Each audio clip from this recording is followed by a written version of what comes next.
There was a farmer standing in the middle of a perfect field, holding an entire sack of seeds in his hands, and he didn't plant a single one. Not because he was lazy, not because he was weak, but because he wanted to be safe. A few weeks later, the other farmers managed to harvest something. He harvested only one thing: regret. This is Owen's story, and the reason why overthinking is really just quitting in a polite disguise. A boy named Oren lived on the edge of wide fields where the wind never stopped. His father wasn't famous, wasn't rich, and never spoke much. He was just a farmer with tired hands and a mind full of worries. One morning, Oren followed his father to the field. The soil was ready. The sky was open. Birds circled above like they were waiting for something to begin.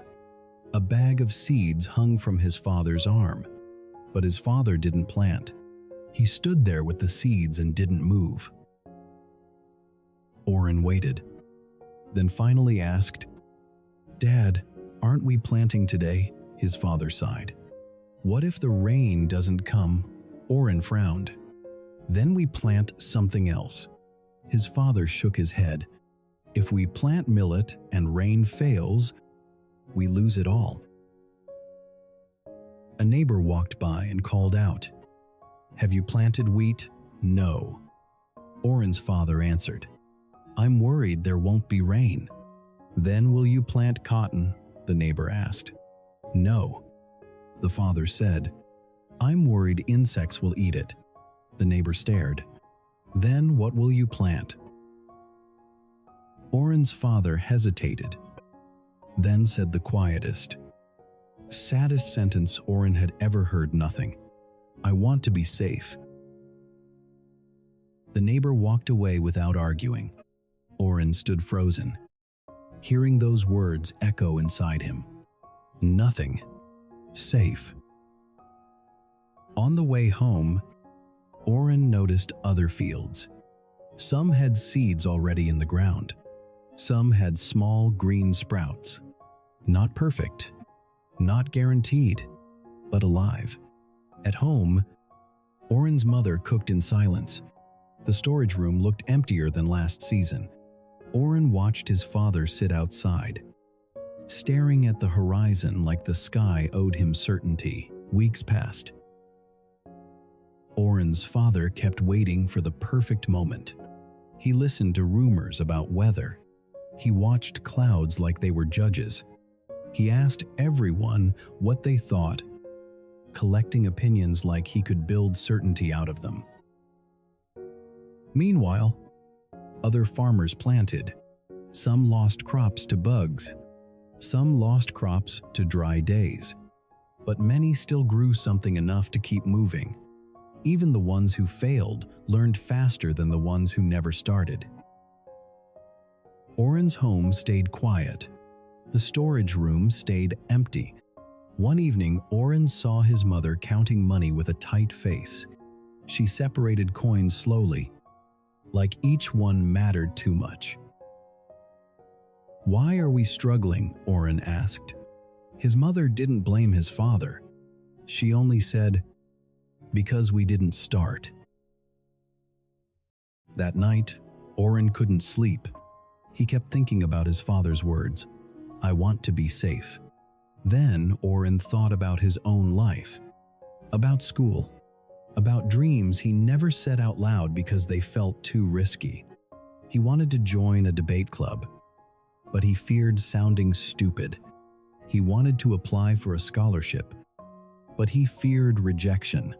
He wanted to raise his hand in class, but he feared being wrong.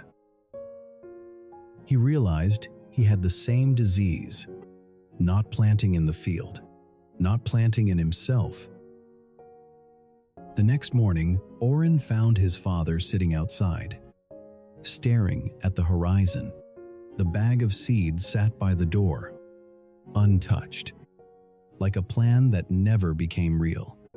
"Dad," Oren said carefully, "can I ask you something?" His father nodded. if you plant nothing. Oren said, "What do we harvest?" His father's jaw tightened. "We harvest safety." The next day, Oren did something small, but bold. He took a handful of seeds from the bag and walked to a corner of the field. Not the whole farm, just a corner. A place small enough to fail without destroying everything, yet real enough to matter. His father saw him and stood up.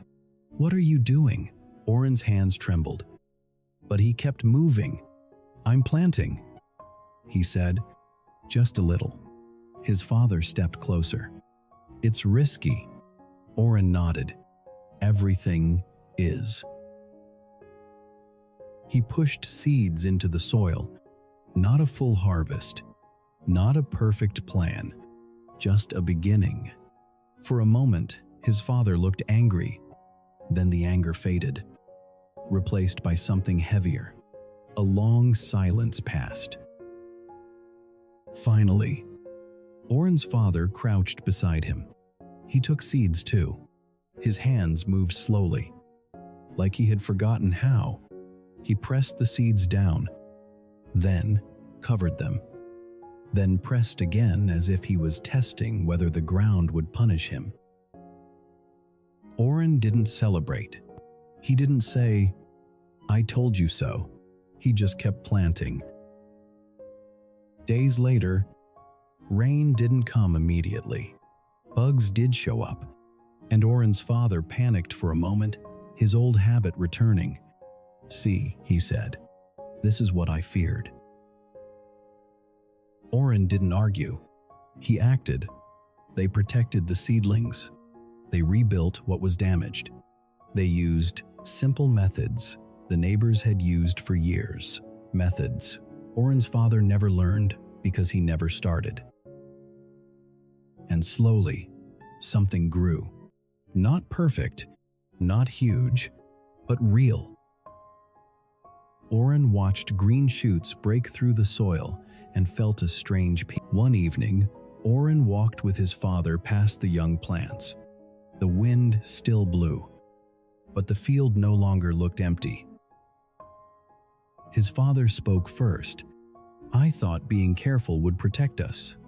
Oren replied softly. "It protected us from pain, but it also protected us from progress."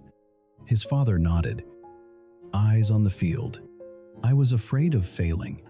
Oren looked at the sprouts and said, "Failing is part of planting." His father stopped walking.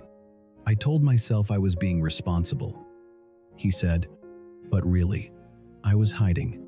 Oren didn't smile. He didn't judge. He just said, "Most people don't lose because they can't. They lose because they wait." His father exhaled like he'd been holding his breath for years.